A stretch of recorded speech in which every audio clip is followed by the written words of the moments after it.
নৈহাটির প্রাক্তন তৃণমূল বিধায়ক তাকে গ্রেফতার করা হয়েছে। প্রাক্তন তৃণমূল বিধায়ক সনৎ দে গ্রেফতার। কেন গ্রেফতার? একাধিক অভিযোগ রয়েছে তার বিরুদ্ধে।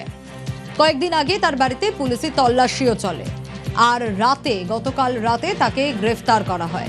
কোথা থেকে গ্রেফতার, কেন গ্রেফতার, কি কি অভিযোগ রয়েছে আরো বিস্তারিত জানবো। তবে তার আগে আরো একবার জানাবো, প্রাক্তন তৃণমূল বিধায়ক তাকে গ্রেফতার করা হয়েছে। অরুণ রয়েছে আমার সঙ্গে। অরুণ, চোর চোর স্লোগান শোনা যায়, আমরা জানি যে এর আগে পুলিশি তল্লাশিও চলে তার বাড়িতে।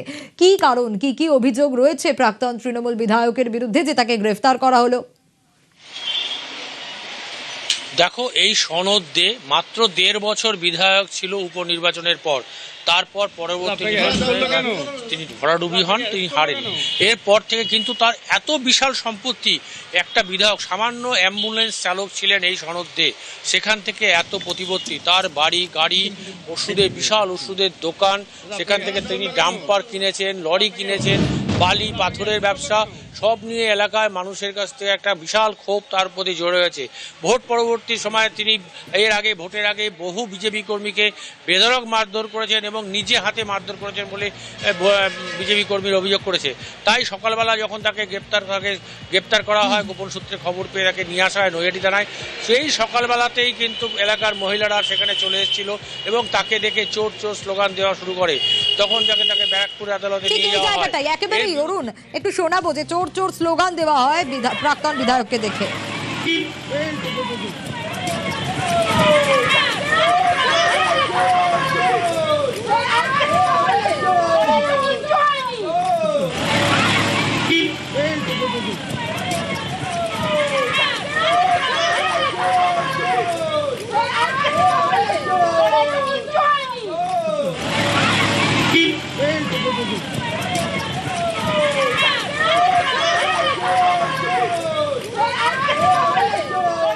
তৃণমূলের বিধায়ক হিসাবে কম, ওকে একটা তোলাবাজ, অত্যাচারী, গুন্ডা, মানুষের সম্পত্তি লুট করা, এর হিসাবে মানুষ ওকে বেশি জানে। বাই ইলেকশনে জিতেছিল, সেই দিনই জগদ্দল থানার সামনে একজন বিজেপি কর্মীকে খুন হয়েছে। সনৎ দে একটা অ্যাবসলিউট ক্রিমিনাল। আমাদের মহিলা মোর্চা কর্মীদের বাড়ি লুটপাট করিয়েছিল, তার বাড়ি পাশে যারা থাকতো বোম মারিয়েছিল। একটা অ্যাম্বুলেন্সের খালাসি ড্রাইভার কাজ করা লোক আজকে হাজার হাজার কোটি টাকা মালিক আছে। অভিষেক ব্যানার্জি যেরকম উইদাউট ইনভেস্টমেন্টে বিজনেস করতো, সেরকম ওরও উইদাউট ইনভেস্টমেন্টে বিজনেস ছিল। ওখানে বাস টার্মিনাস একটা হয়েছিল, সে বাস টার্মিনাসের মধ্যেই ওর পাথর বালি ব্যবসা চলত। শুধু চোর চোর বললে ওর বিজেপি কর্মীদের শান্তি পাবে না, আমি যতটুকু বুঝি। ওর সঠিক ওষুধ দেওয়া দরকার আছে। বারবার বিজেপি নেতৃত্বের তরফ থেকে একটা কথাই বলা হচ্ছে, তোলাবাজি, দুর্নীতি এসব ক্ষেত্রে একেবারে জিরো টলারেন্স, এবং সেটা যদি বিজেপি কর্মীরা হয় তাদের ক্ষেত্রেও কিন্তু ব্যবস্থা নেওয়া হবে। আর এবার বেহালায় বিজেপি নেতার তোলাবাজির অভিযোগ উঠে আসছে। বিজেপি নেতার বিরুদ্ধে তোলাবাজির অভিযুক্ত কে? বিজেপির মণ্ডল সভাপতি বিট্টু সরকার। দেখুন আগে ছবিটা দেখাই। আপনি ভালো তো বলতে দাদা, হ্যাঁ দাদা তুই রাতে কেন আমাকে মারবে? আপনি প্রথমে কি বলছেন? আমি কি বললাম ভাই, এত রাত্রে এখানে কেন বন্ধ করেছে? এটাই তো বললাম। এটা বলে যাকে খুশি বল, আমার নামটা বলে। ভিডিওটা যাকে খুশি বল, আমার নামটা বল। ভিডিও করলে কি হবে? কেন ভিডিও করব? ফোন ভেঙে দাও। হ্যালো, গালাগালি বলো দিতে, গালাগালি বললো এখনই দিয়েছে গালাগালি। বাঙালি আর অবাঙালি করছিস তো? বাঙালি আর অবাঙালি করছিস তো? কতক্ষণ ধরে তুই মানবে? রাত্রি 1:30 2 আপনি ভালো তো বলতে দাদা, হ্যাঁ দাদা তুই তুই মানবে? রাত্রি 1:30 2 আপনি ভালো তো বলতে দাদা, হ্যাঁ দাদা তুই রাতে কেন ও তো বল আমাকে মারবে? আপনি প্রথমে কি বলছেন? আমি কি বললাম ভাই, এত রাত্রে? রাজীব নস্কর প্রতিনিধি রয়েছেন আমার সঙ্গে। রাজীব, যে ছবি আমরা দেখতে পাচ্ছি বারবার, যেখানে বিজেপি নেতৃত্ব বলছেন যে কোনোভাবেই এই সব তোলাবাজি বরদাস্ত করা হবে না, ব্যবস্থা নেওয়া হবে, তারপরেও এই বিজেপির মণ্ডল সভাপতি বিট্টু সরকার রীতিমতো তোলাবাজি করছেন, তোলা দাবি করছেন, প্রতিবাদ করায় আবার বিজেপি কর্মীদের মারধর করেছেন, এই অভিযোগও রয়েছে। দেখো সোনিয়া, বেহালা শোষণা 127 নম্বর ওয়ার্ডের মন্ডল সভাপতি বিট্টু সরকারের বিরুদ্ধে তোলাবাজি, দাদাগিরি ও মারধরের অভিযোগ। সূত্রের খবর যেমনটা জানা যাচ্ছে 127 নম্বর ওয়ার্ডের একটি বাইকের দোকানে গিয়ে টাকা চাওয়া হয় মন্ডল সভাপতি। তিনি নিজে গিয়ে টাকা চান, তারপরেই যখন টাকা না দিতে চায় তখন কিন্তু ওই দোকানের মালিককে কিন্তু বিধায়ক মারধর করা হয়। তখনই বিজেপির যে আরো যে কর্মীরা রয়েছে তারা প্রতিবাদ করে কেন তার থেকে টাকা চাওয়া আগে, এমনকি তারপরেই যে বিজেপি কর্মীরা যারা প্রতিবাদ করেছিলেন তাদেরকেও মারধর করা হয় বলে অভিযোগ ইতিমধ্যেই সত্যনা থানায় অভিযোগ দায়ের করা হয়েছে। সোনিয়া, এখনো পর্যন্ত কিছু ব্যবস্থা নেওয়া গেছে? ইতিমধ্যেই সত্যনা থানায় অভিযোগ দায়ের করা হয়েছে, তদন্তে সত্যনা থানা পুলিশ।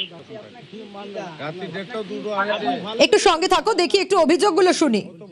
আমাকে মারবে। আপনি প্রথমে কি বলেছেন? আমি কি বললাম ভাই, দোকান ছিল তো আমার বাড়ির সামনেই মারপিট ঝামেলা হচ্ছিল। আমি জাস্ট কিছু দাঁড়িয়ে ছিলাম, আমি ছাড়াতেও আসিনি, দাঁড়িয়ে ছিলাম। আমার হাতে ফোনটা ছিল, তারপরে কিছুদিন আমি ভিডিও করেছি। হ্যাঁ, আমার হাতে ফোন নিয়ে আমাকে ওই মেরে পাঠিয়ে দিয়েছে। দেখুন, আমি বিজেপির একজন সাধারণ কর্মী, সভাপতি উনি তৃণমূলের কিছু গুন্ডা বাহিনী নিয়ে বাইরে থেকে নিয়ে এসে এবং অত্যাচার চালাচ্ছিল গ্যারেজটার উপরে। তো আমার পাশেই বাড়ি, তাতে আমাকে ওখানে মারে, মেরে আমার মুখে ফাটিয়ে দেয়। দুজনে 11:15 মধ্যে দুজনে এসছে, লোক কোথায় লোককে ডাকুন, দোকান বন্ধ করতে বলুন। এমন কেন করছে, দোকান বন্ধ করতে বলুন। জোর জুলুম দাদাগিরি। হ্যাঁ দাদাগিরি। আপনি কিস্তি একটা দিচ্ছেন কেন? ভদ্রভাবে কথা বললেন না, শুনছি তো আমরা। থানা অভিযোগ করেছি, এফআইআর করেছি। সেটা বলার কারণে উনি বলছেন তোরা বিহারিদের বেশি তো মাথা হয়ে গেছে, বেশি করছিস, তার দেখাচ্ছি। তার মধ্যে ছেলে হয়ে ডেকেছি ওরা, আমি হয়তো মারধর করেছি। টাকা চাইছিল? টাকা আমার কাছ থেকে না, টাকা দোকানে যে ওনার আছে টাকা দিয়েছে। আচ্ছা, ওনার নিজের নাম বলেছে বিট্টু সরকার, পরিচয় দিয়েছেন উনি, মন্ডল সভাপতি 4 নম্বর। রাজীব, সরসুনায় বিজেপি নেতার বিরুদ্ধে পুলিশে অভিযোগ দায়ের হয়েছে, কিন্তু এখনো পর্যন্ত কি ব্যবস্থা নেওয়া গেল? ইতিমধ্যে সরসুনা থানায় কিন্তু অভিযোগ দায়ের করা হয়েছে। গতকাল রাতে যেমনটা জানা যাচ্ছে 127 নম্বর ওয়ার্ডের 4 নম্বর মন্ডল সভাপতি বিট্টু সরকার একটি মোটর বাইকের দোকানে কিন্তু টাকা চায়। সেই মালিক যখন টাকা দিতে অস্বীকার করে বিট্টু সরকার তিনি মারধর করে। তখনই আরো যে বিজেপি কর্মীরা ছিল সেই বিজেপি কর্মীরা যখন প্রতিবাদ করে কেন তার থেকে টাকা চাওয়া হয়, তখন কিন্তু বিজেপি কর্মীদেরও কিন্তু মারধর করে বলে অভিযোগ। ওই বিট্টু সরকার মারধর করে এবং বেশ দেখি কি ব্যবস্থা নেওয়া যায়, নজর থাকবে।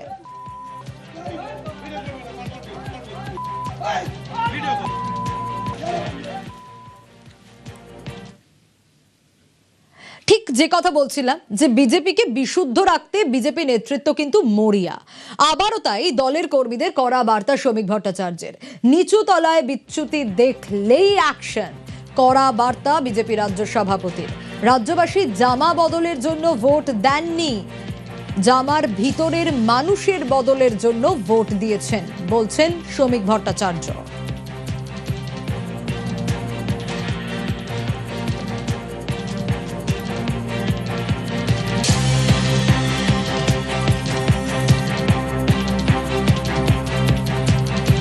যেখানে বিচ্যুতি দেখা যাচ্ছে সেখানে দলীয় সংগঠনের পক্ষ থেকে ব্যবস্থা নেওয়া হচ্ছে এবং রাজ্যের মুখ্যমন্ত্রী শুভেন্দু অধিকারী তিনি প্রথম দিন থেকেই কঠোরভাবে এটাকে দমন করার চেষ্টা করছে। কোনো রাজনৈতিক দল এখনো পর্যন্ত তৈরি হয়নি যার সামান্যতম বিচ্যুতি না থাকে।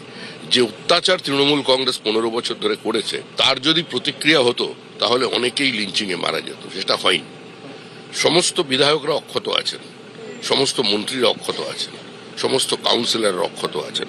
বিজেপি ওই পথে হাঁটেনি, কারণ আমরা পশ্চিমবঙ্গের যে চিরাচরিত রাজনৈতিক সংস্কৃতি, ভোট পরবর্তী হিংসার সংস্কৃতি, সেটা থেকে রাজ্যকে মুক্তি দিতে চাই এবং রাজ্যবাসী সেই উদ্দেশ্যেই ভোট দিয়েছেন। আমি আবার বলছি, রাজ্যবাসী জামা বদলের জন্য ভোট দেননি, জামার ভিতরের মানুষটার বদলের ভোট চেয়েছে। 15 দিনের চূড়ান্ত সময়সীমা দেওয়ার পর এবার সরাসরি বিজেপি রাজ্য সভাপতি শ্রমিক ভট্টাচার্যের বার্তা, নিচু তলায় কোনো রকম বিচ্যুতি বরদাস্ত করা হবে না। তবে সার্বিকভাবে এত বড় দল বিচ্যুতি থাকতেই পারে, তবে কোনো রকম বড় বিচ্যুতি দল যে সহ্য করবে না সেটা আরও একবার পঞ্চম দিনের মাথায় কার্যত বুঝিয়ে দিলেন বিজেপি রাজ্য সভাপতি শ্রমিক ভট্টাচার্য। তার বার্তা, কোনো রকম বিচ্যুতি থাকলে দল চূড়ান্ত সিদ্ধান্ত নিতে বাধ্য হবে। শুধু তাই নয়, ইতিমধ্যেই বিজেপির রাজ্যের যিনি অন্যতম পর্যবেক্ষক রয়েছেন অর্থাৎ সুনীল বানসাল, তার তরফ থেকেও জেলা ভিত্তিকভাবে যে বৈঠক, সেই বৈঠক হয়ে গিয়েছে। জেলা সভাপতি থেকে শুরু করে জেলা ভিত্তিক বিধায়কদেরও কার্যত বিজেপির নির্বাচনী কার্যালয় অর্থাৎ সল্টলেকে ডেকে পাঠানো হয়েছিল।